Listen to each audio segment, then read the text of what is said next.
We are going to talk about using the centrifuges today. So we have a centrifuge for whole size tubes. We also have a centrifuge for microhematocrit tubes. So small glass tubes when we are going to run a packed cell volume in total solids, or PCV-TS. So first up, let's go ahead and do our whole size tubes. So in this case, we are going to imagine that this is blood.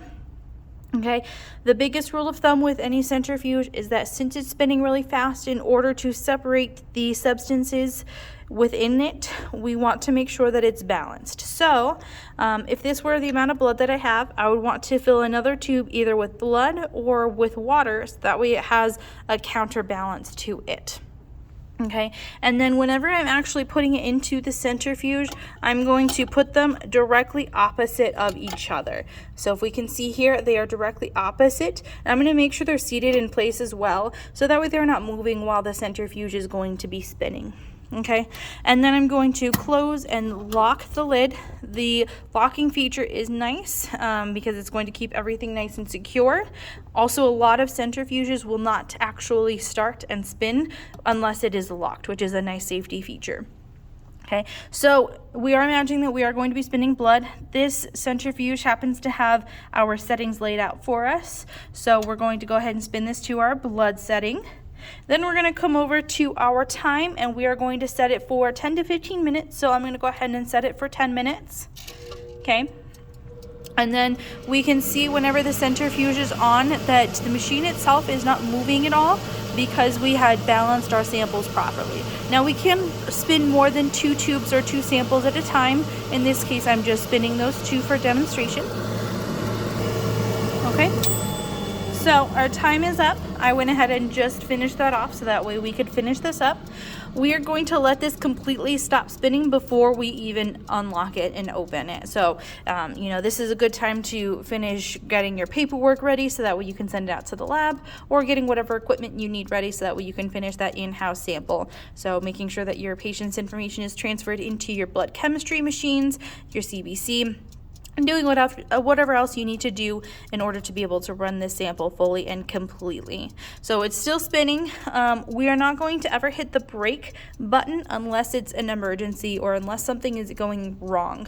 So we're not going to be hitting the brake button here just to get it to stop sooner. We are going to wait the entire time until it's done spinning. I also don't like to open it until it's done spinning, just to make sure that we aren't causing any harms to ourselves or our samples, because we definitely do not want to have to go back to our patient and draw more blood just because we had damaged it in this process. Okay, so we can see that it stopped. If we have a red top tube here, this does not have a serum separator, so we are not going to want to just pull this tube out and invert it in order to drop our tube out. We can do this with a water sample, okay? But if we have this sample, we're gonna wanna use some sort of hemostat or tweezers or something like that, so that way we can simply gently pull it out. Okay, so I've got my hemostats. I'm going to reach in, I'm going to grab my tube and pull it out. And this is to make sure that the serum does not get mixed with the blood after we've already centrifuged it.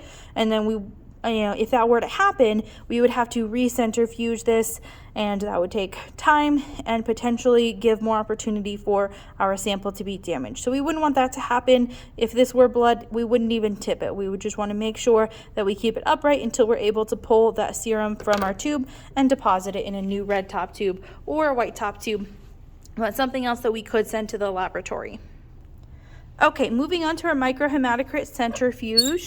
So this has this top that will spin and rotate. So in here we can see that we have these little grooves. So this is already set horizontally. These are fragile glass tubes, so we don't want any movement happening when we're going to spin these down.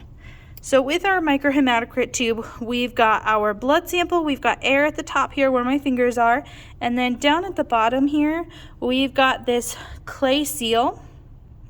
And that is keeping the blood from falling out. So we want that to be at the bottom where the gravity is going to be pulling it. So we're going to put that on the outside. So the inside is going to be our air, and the outside is going to be our clay. Again, we're going to put these directly across from each other.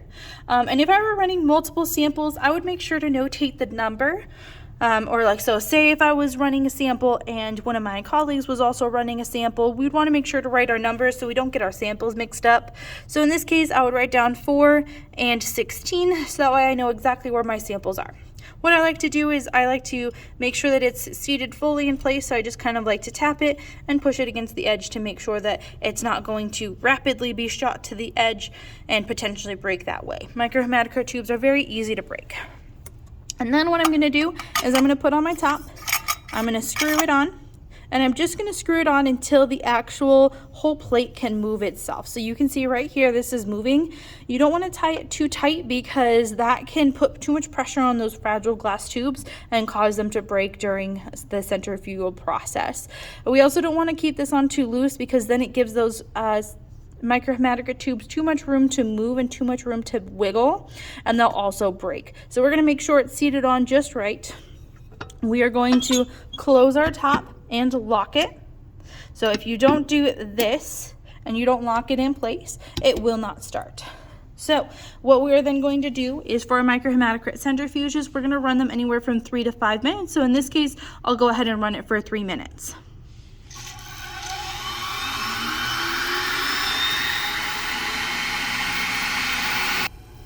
So as this is spinning down, we are not going to hit this brake. Again, we only hit the brake in case of an emergency. So right now I can feel and hear that it is still spinning, so I'm not going to unlatch and I'm not going to open it until this is completely done.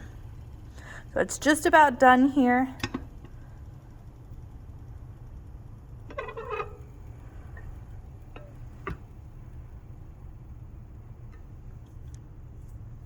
Okay, so now that it's done, I'm going to have to use one hand to hold this steady while I unscrew this, so let me do that.